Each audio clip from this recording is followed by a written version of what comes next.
Hi, thanks for joining me for this HeyScan Padres post-game recap for April 22nd, where the Padres lose Game 1 of this three-game set to the Milwaukee Brewers by a score of 7-1. 7 run, 5 hits, 1 error for the Brewers, 1 run, 8 hits, no errors for the San Diego Padres. They've now dropped 4 in a row, and really this game was over right from the very beginning. Jason Marquis, the starter for the Padres, was not sharp, could not find the command of his fastball, especially to the glove side, the outside corner to these right-hand batters. And he's had a problem with righties this year. They've hit much better against him than left-handers. It seems as though this season that changeup, the backdoor slider, has been much more effective to the left-hand batters. He's just had difficulty with the command on the outside corner to the righties on a consistent basis. And tonight was a similar situation.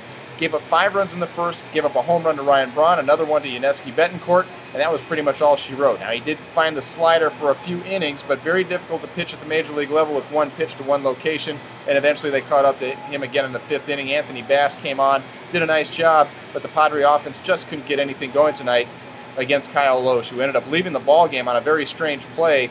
He reached first base on a sacrifice, a fielder's choice situation, and as he was running past the bag, his left pinky finger seemed to caught the jersey of Jed Jerko, and it looked like it dislocated that pinky, and he had to leave the ball game.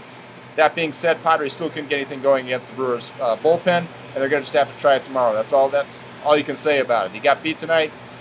Starter didn't have his stuff. You come out and try to get him tomorrow. Clayton Rich will be going for the Padres tomorrow, coming off a nice outing versus the Colorado Rockies right here at Petco Park.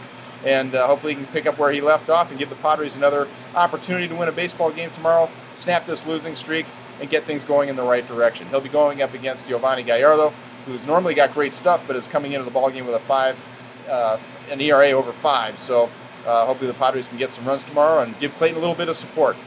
That's it. Not a whole lot else to report.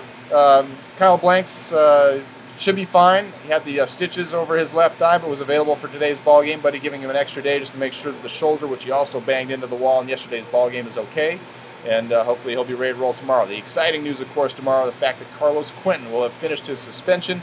He'll be back in the lineup tomorrow, and hopefully the Padres will have the middle of that lineup in full force and be able to get some runs going. I'm Bob Scanlon. Thanks for joining me tonight for this HeyScan Padres postgame recap, and we'll talk to you tomorrow. Good night, everybody.